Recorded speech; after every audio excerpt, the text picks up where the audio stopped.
Hey you kids, before we get on with it today, did you know that there Warhammer 40,000 Tacticus game is over 4 years old now?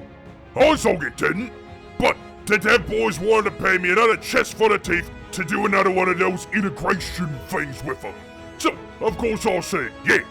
Not just for the teeth, but because they got some brand new mode that's got all kinds of new rewards, daily missions and other special offers. Epic Crusade mode, they calls it. Where players in their fashions fought relentlessly over 9, many and 6 planets all across the galaxy. All the Imperium Humies is going head-to-head against all the Chaos boys and the other non-Humi Xenos boys.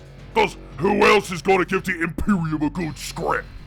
Each guild picks a side and every player picks a faction with their guild side. All the while, guilds and players battle for control over the planets all throughout the galaxy map, with various leaderboards and giving special rewards and ranks to the ones that crump the best, with this mode unlocked at level 20. And just about every faction you can think of got representation in this here game with all kinds of champions. So, no matter what boys you like, you can find them right here. For me though, it's all about the boys and I love some. But I know some of you likes other boys, so this month there's new lads coming. Remus, the Dark Angels veteran sergeant, and the Secretary Robot Team Boys for the Thousand Suns Chaos Beakies is gonna be available. And just look at that 10 boys talker. So, if you want to jump in onto Galaxy Wide Crumpin', use me link in the description and use the code GimGam for Crusade to get 2,000 gold, 10 orbital bombardments, and 10 charter tank smasher to get you started playing the orks. Good till September 15th. So check them out, lads. It's right fun. Alright, lads. I think I've been making you wait long enough for another... Okay! But I needs to be a bit choosy on the things that you kids keep suggesting. Right, you want me to do an Is It Orky on this? This is a scrawny. And this is a stunty. They is what they is, and I was just telling you right now, boys, they ain't Orky. But some of you lads have been suggesting all talks about human tanks and wagons and such, figured that they's is right proper Orky. And, I don't know, boys. The one and only time I ever looked into a wagon that you Humies wouldn't shut the song up about, I was more than a little disappointed. What the song makes you think another Humi tank is gonna be okay? Alright, lads, this little tank's got some decent talker, but let's have a good look at this thing, though. Not very big, that's for sure. But I do understand why you keep going on about this thing to me. I can very much appreciate this little rot of a wagon having not 1, but 6 cannons on this sogging thing. Oi, Docky! We got any more information on this here, what the hog is this thing called anyway? Wait, really? Huh. Alright. Points for not giving another sogging stupid Humi name. If I says go get the thing, you knows what I was just talking about. But if I tells you to go get me the Abrams, the Leopard, or the Covenanter, then you's just gonna be bringing me back some dead kid, a long fuzzy squig, or a 17th century Humi religious political movement committed to the Presbyterian faith in opposition to the Anglican practices of Scotland. I don't sogging need that. I need the thing. Docky, has you got more information on the thing? Thank you. Okay, let's see here. Wait, this don't say the thing. Oh, so it's the on toast. Oh, I'll get it. It's a derivative of Humi language meaning the thing. So get out, Humies. I was just begging you. For the sake of everyone, just figure out one language to use and then so can use it. Orks speak orks, that's all orks is do. Makes sense that we do, cause then we ain't gotta worry about miscommunication. Humies, just make one Humi language and then get on with it. Let's see here. Apparently this here Humi track was the successor to something called the Scorpion. It's all me with a name like that. It's gotta be at least kinda decent for a human tank. What the song is this? This ain't no tank. It ain't even a sore excuse for a big track neither. It's got some puny, pathetic tracks. There ain't no armor to make it that hard. And you got one weedy little cannon. And according to Hume accounts, when this little cannon went boom, the rest of the Zogan chassis couldn't even handle it. And this was supposed to crump tanks? I can Zogan well understand why humans want to replace this Zogan thing. So finally, Hume showing a little bit of logic, decided that one human cannon was Zogan worthless. So instead, they put 6 of these here anti-tank boom cannons on it. Yeah, see? That's logic. As the old Orky energies goes, yous can never have enough Dakka. And finally we got a Hume track that definitely encompasses that. Let me see here, well, that's a bit disappointing. Apparently these is recoilless cannons, meaning you ain't gonna feel much when you fire them cannons and, well, where's this all good fun and that? Half the fun of shooting Dakka is the recoil and the rumble going on in your body as you shoots it. Reminds me of just how much power you got blasting out your cannons. A cannon with no recoil is like a squig without teeth. Sure, it can do what it's supposed to do, but it ain't very interesting. Now, I will say that this here Hume track does get another thing right as far as I'm concerned. See, when I talked about the Tiger tank in that old video I did way back when, the one thing I never could understand is why humans should waste so much space when they could add more Dakka, more bullets, more gubbins, more working bits. It's just a Zogan waste of space, that is. But the thing over here, there's just the right amount of space for one driver, one gunner, and one loader. See? That makes sense. Just have enough space for the 3 you kids that needs to work this Zogan thing, and that's it. If the driver needs some water, well, then arms reach where they can get it. If the loader needs to get more bullets or shells or whatever, well, all that's right there from the get-go.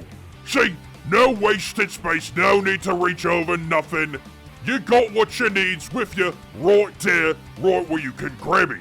Orks is doing the exact same thing, only we got an even better science.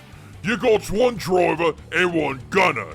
It means that when the kit runs out of bullets or whatever, they can just get some more Dakka into their guns. A good proper Orky design showcases this perfectly, with each track and buggy not wasting any space except for what boys need to do what they do. It's simple really.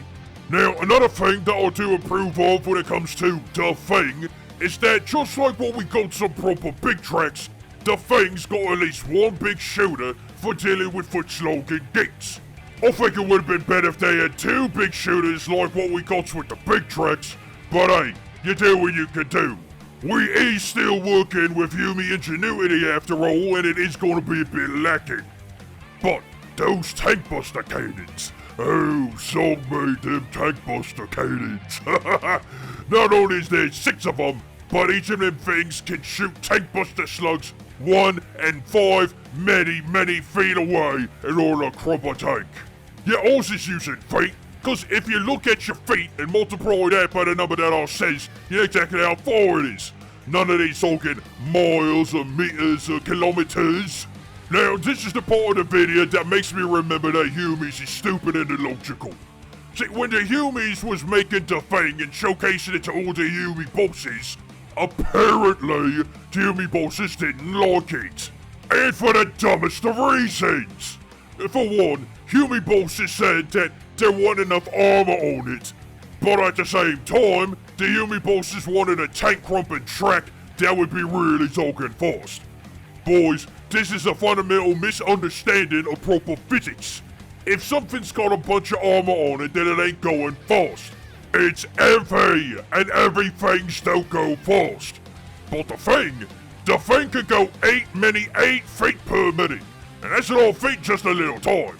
So, what was the Hume bosses expecting, eh? And not only that, but these stupid Hume bosses didn't even understand what them tank buster cannons could do. Say, if the humans in the Fing track shot all them cannons at the same time, the bot blast was so strong it could completely smash all the windows in an area and even blew bricks off of nearby human shacks. That's like a weapon all its own, you know, kids. Think about it. The Fing track is all about crumping tanks, right? Well then, the one thing that you got to worry about is foot-slogging humans getting close enough to blow it zog up. Well, if you shoot all the cannons at the same time with enough recoil whoosh to blast apart bricks around you, then don't you think you'll be crumping all the kids trying to have a go at you? It's accidental genius, that is. But no, human bosses say it's a bad idea. Well, I think they's just stupid runts. And finally, the human bosses say they didn't want it because kids that was inside the Fing would have to get out in order to reload it. Go give me strength. No sulking kidding. Users in a track, of course you ain't gonna be able to reload the Fing inside of its armor. It's supposed to be fast. You can't have fast and a bunch of space with armor. Ain't you in the middle of a scrap? Of course Skitch is gonna be shooting at you while you're trying to reload. Daze is gonna be shooting at you even if you is in the track. Now, you might think that's the end of the story for the Fing. The Fing that might have been the closest Orky Fing humans ever come up with at this point. But the story don't end there, no. Cause say, just like how humans got them cat-chan fighters that's dead on tough as nails, these humans had some tough boys called the Leatherneck Marines. And ain't that just serendipitous? We got a combination of Marines and some gets who's so tough they got next made of leather. Now that's pretty Orky, boys. And being pretty Orky, they had a look at the Fing and said, I'll take your entire stock. Cause the Leathernecks knew good talking and good tricks when they sold it. They even made fun of the regular human army for warning about the fact that they'd be shot at while reloading. Where the Leathernecks understood that, yeah, this is a fight. Of course you just gotta get shot at. Or, you know, have a good sense to leg it somewhere outside the line of enemy Dakka, reload, and then come back for another go at it. And apparently, these here Leathernecks knew exactly how to make the Fing work right well for them. Cause not only was the Fing really good at crumping wagons, but when it came to bunkers, oh, forget about it. As Speedball Sagnob Thunderscuzz once said, it's gonna take a lot more than a rocket to get through a wall that thick. Even Orks understands that a wall was gonna need proper Dakka to get through it. And the Leathernecks, in all their big fights they was in at the time, knew that they needed some highly mobile Dakka that could crump the zog out of bunkers and walls and things that the enemy was hiding in. And when users inside the Fing that moves really zogging fast and 6 crumping cannons, well, it's real easy to get in just the right position to utterly blast apart them kinds of things. But the Leathernecks, they was right cunning and brutal though, cause they also realized that they could turn the Fing into a nasty anti-foot-slogging crump master machine. In yet another example of proper Orky thinking, the Leathernecks developed special shells for the Fing called beehive rounds.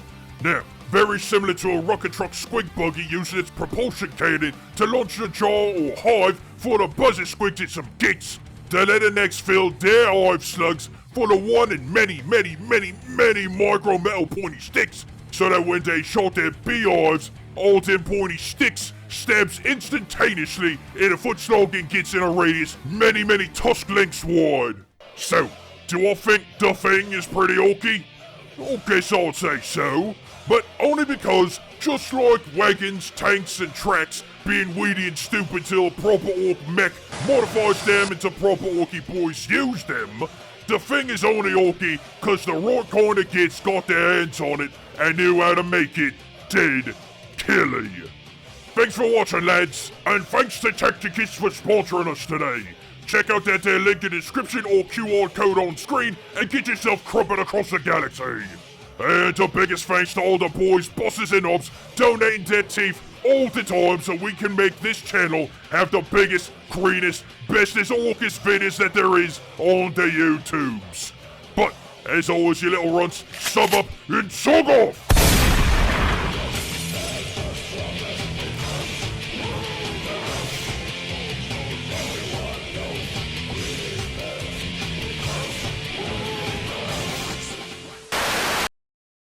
Oh, what the song is this?